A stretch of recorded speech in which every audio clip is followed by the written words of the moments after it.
vamos lá que a gente tem mais coisa aqui para conversar. E eu quero trazer, Ottoni de Paula anuncia direito com Lula e garante, votará em Lula contra Flávio no segundo turno. Quero trazer isso porque essa notícia é bacana. Antes de falar do Paraguai, eu quero falar do Ottoni, ele que já veio aqui no nosso canal diversas vezes. Então eu quero que vocês também acompanhem comigo. Bora lá. Vamos ouvir o Ottoni. Enquanto isso, gente, falta R$13 para nossa meta. Pelo amor de Deus, gente. Quem consegue deixar R$2, R$3 aqui para nossa meta? Vamos lá. Eu preciso de vocês pra gente bater meta, senão daqui a pouco não tem mais programa, gente. Como é que faz? Eu fico aqui 2, 3 horas falando para vocês e a gente ganha duas mariolas e um cigarro e Holanda? Não, gente, não pode. Vocês conhecem essa música? Tocar na banda pra ganhar o quê? 2 mariolas e um cigarro e Holanda. Pois é, gente. Ou 2 mariolas e um cigarro e Holanda não dá, né? Então, bora lá. Vamos ver, senhor Ottoni de Paula. Bora. O deputado federal Ottoni de Paula, considerado um bolsonarista arrependido, declarou seu apoio à reeleição do presidente Luiz Inácio Lula da Silva em um eventual segundo turno com Flávio Bolsonaro. A declaração ocorreu em entrevista ao jornalista Juca Kfouri, para a Rede TVT. Acompanhe as declarações do parlamentar do PSD do Rio de Janeiro. E aproveite para curtir este vídeo e seguir o canal da Mídia Ninja. Primeiro que eu passei a ter um profundo respeito pelo presidente Lula, tá? Profundo respeito. Profundo respeito, tá? E te falo isso sem problema nenhum. Se tiver Flávio Bolsonaro e Luiz Inácio Lula da Silva no segundo turno, eu não tenho receio de perder voto em dizer que eu votarei em Lula pela primeira vez na minha vida, ok? E começarei, se for necessário, um movimento nacional chamado Direita com Lula. Sim! Até porque ninguém poderá dizer que eu não sou de direita, que eu não sou conservador. Mas em nome de quê? Em nome da soberania nacional. No primeiro turno, Ottoni declarou que irá votar no candidato do seu partido, Ronaldo Caiado. Porém, reconheceu que o ex-governador de Goiás não tem chances frente a uma eleição polarizada entre Lula e o filho 01 de Bolsonaro. Não acredito que nenhum desses irá empolgar, nem Zema e nem Caiado, que eu voto. Tá? Eu acho que não empolga, até porque Caiado pertence ao meu partido, mas não acho que eles conseguirão... Nem Renan? Nem Renan. Não. Talvez em um movimento de uma bomba que venha acontecer, não é? Talvez Renan personifique uma possibilidade de ir para um segundo turno, se não é o Flávio. Mas deixa eu te dizer, por que vai ser o Flávio? Por que vai ser a família Bolsonaro? Primeiro, o bolsonarismo e parte da direita, devido à aversão a Lula, não é? Já deu a Flávio salvo-conduto. Já deu. A direita, infelizmente, ela é vítima daquilo que ela sempre condenou na esquerda, a moral seletiva. Tá. A moral seletiva. Tá. Ou seja, eu passei a ter o meu corrupto de preferência. Tá. Acabou. Tá certo? É o que eu sempre digo, Juca, se o cara da direita diz que jamais votará em Lula porque ele é corrupto, mas votará em Flávio, mesmo sabendo, e o que se sabe de Flávio hoje não é a metade do que ainda vão saber. E eu estou denunciando isso há muito tempo, porque eu sou do Rio de Janeiro e eu sei a goela larga que esse menino tem, não é?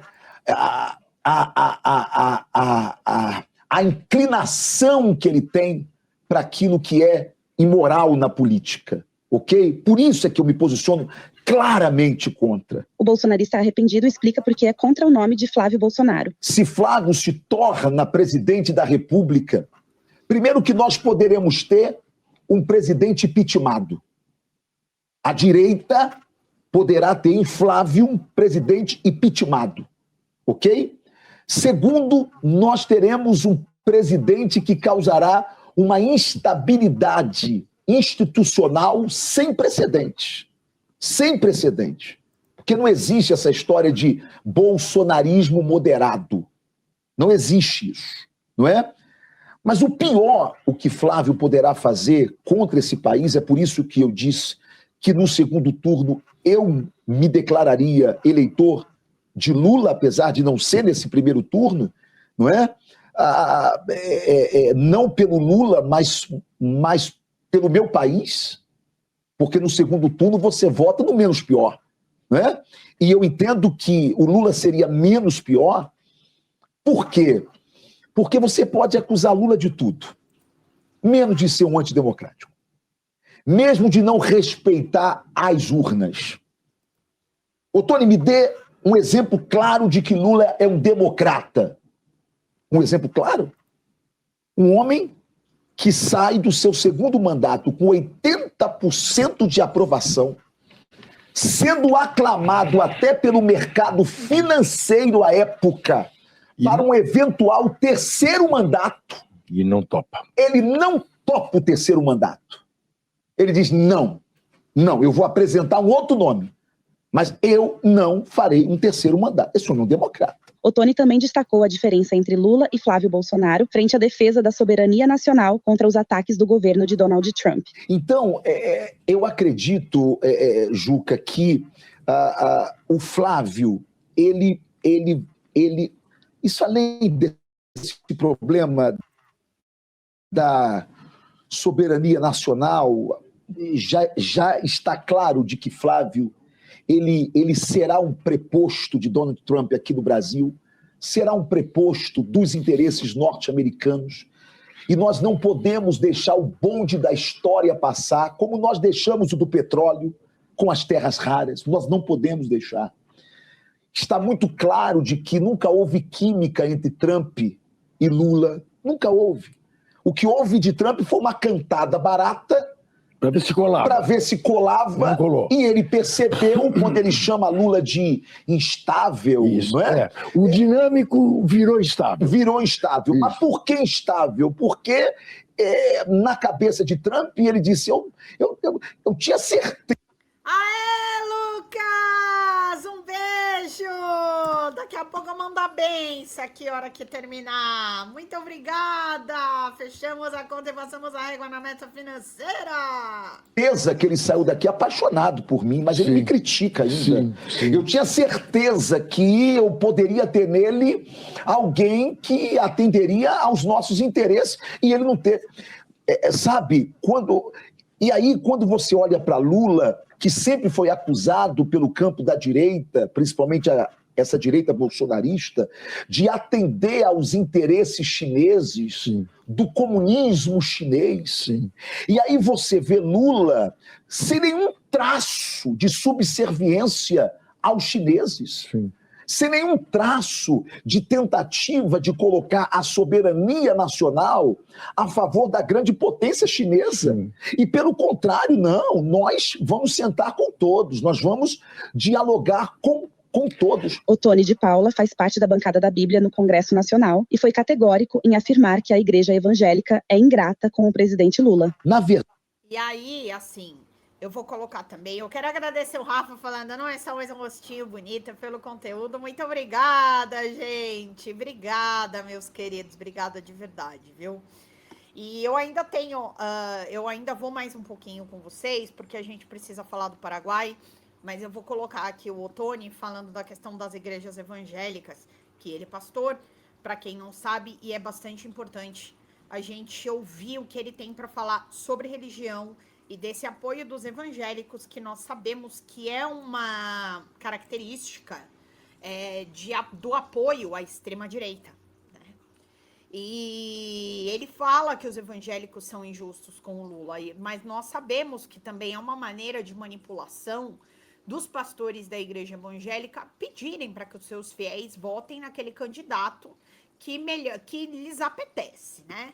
Mas aí ele vai dar uma desmistificada aqui que é bem bacana. Na verdade, a igreja evangélica neste país, ela é altamente ingrata ao presidente Lula. Essa é a verdade. E eu me coloco também nessa ingratidão. Por que isso? Porque nenhum presidente da República honrou mais o campo evangélico do que Lula. Do que Lula. Desde reconhecer a Marcha para Jesus como uma manifestação cultural, por isso é que a marcha aqui pode ter apoio privado, público, aqui em qualquer lugar do Brasil. Lula transforma no governo Dilma a música gospel como patrimônio cultural. Sim. Lula dá um dia para a celebração da música gospel. Quando a Dilma reconhece a música gospel como um patrimônio cultural, ela coloca os cantores gospel em um outro nível, em outro patamar.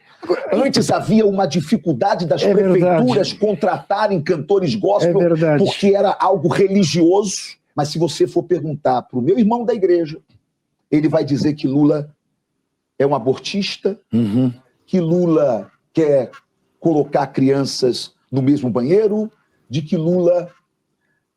se nós evangélicos, os meus irmãos evangélicos entendessem o que eu não sei se o progressismo já entendeu isto. A lavagem cerebral deu certo. O Lula, antes de te responder isso, o Lula, para nossa sorte, graças a Deus,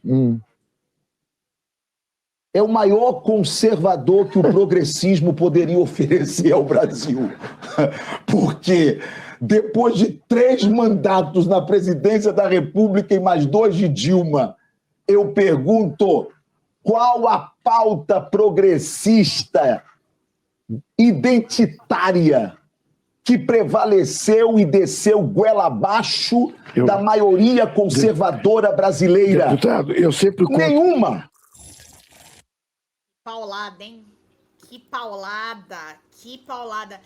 O que é legal aqui, gente, eu quero agradecer, fechamos a conta, passamos a régua nas membresias desse canal. Agora a gente está por conta desta apresentadora aqui, que tem muitas coisas ainda para falar, a gente vai mais um pouquinho, mas eu quero fazer algumas considerações sobre essa fala do Ottoni de Paula, que é aquilo que eu falo para vocês. O Brasil é tão comunista que até hoje não foi implantada a ditadura comunista, que o que mostra que o Lula é um ditador incompetente, porque tivemos 2 governos seguidos do Lula, depois 2 da Dilma, 1,5, né?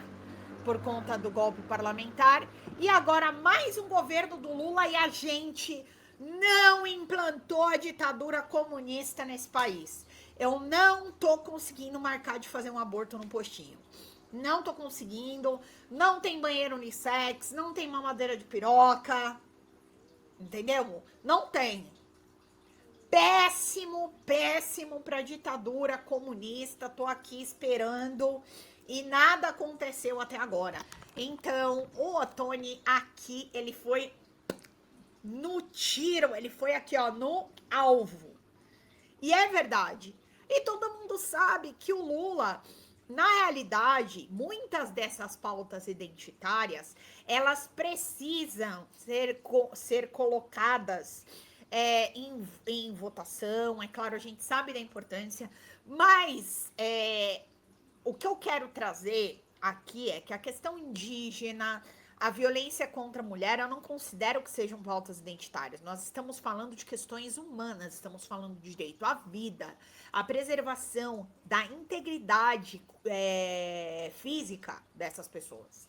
Então, eu não considero, por exemplo, misoginia, agressão contra a mulher, a questão indígena, racismo, pautas identitárias.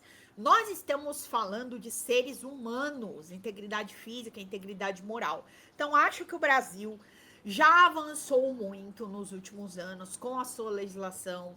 Ainda falta muito, como sempre. Eu vi que o Rafa comentou aqui a questão do data center. A gente sabe do custo do data center. Eu já trouxe aqui em live o Rei Aragon. Ele explicou pra gente, ele sempre explica. Ele que é um estudioso desta área, é um pesquisador sobre as tecnologias. E, enfim, o tecnofeudalismo e tudo mais, que é o que a gente passa, e essa guerra híbrida, ele é especialista em guerra híbrida, então a gente sabe que é custoso para um data center funcionar no nosso país, mas, gente, o que nós precisamos, além de tudo isso, é começar. Então, as coisas, elas precisam iniciar. Então, é claro que a gente já tem uma discussão da PL da misoginia. A Maria da Penha já teve os seus avanços. A gente precisa ainda mais colocar esse desenvolvimento e esse cumprimento da Lei Maria da Penha contra o feminicídio em voga. Então, o ultraconservadorismo, é como eu falo, é por isso que eu fiz tantas críticas a Daniele Marques, que seria a suposta vice do Flávio Bolsonaro, ela que fez falas extremamente misóginas e machistas, como uma mulher que teve uma posição de comando na diretoria da Caixa Econômica Federal no governo do Jair Bolsonaro, de que a mulher ela não escolhe ser vítima de feminicídio. A gente não pode olhar a mulher enquanto uma vítima aliás, quando uma vítima não. A gente não pode olhar a mulher enquanto culpada de um crime que afronta a sua integridade física, a sua integridade moral. A mulher ainda é colocada como ré, como culpada, quando ela sofre algum tipo de crime sexual ou alguma misoginia. Por que ela tava com aquela roupa? Mas por que ela fala palavrão? Por que ela saiu sem o namorado? Então, a mulher, ela é sempre colocada como uma culpada.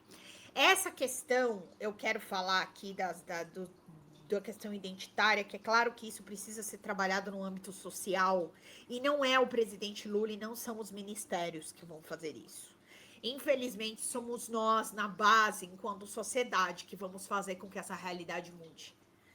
Mas uma coisa, eu sou obrigada a concordar com o Tony de Paula, e que todas essas instituições que defendem esses direitos que eu falei aqui dizem que o governo, sim, poderia fazer muito mais por nós, por essas pautas. Agora, o termo identitarismo é muito preconceituoso, exatamente. Agora, o que a gente precisa entender é os direitos humanos, que não são só para humanos direitos. Os direitos humanos são para seres humanos, inclusive para aqueles que estão presos, que estão em cárcere privado, cumprindo a sua execução de pena. Nós precisamos entender de que muitas dessas pautas a gente precisa trabalhar no aspecto social. A gente não pode também esperar uma resposta do governo federal para esse tipo de coisa acontecer. Então, nós precisamos, claro, lutar para que essas legislações sejam cumpridas.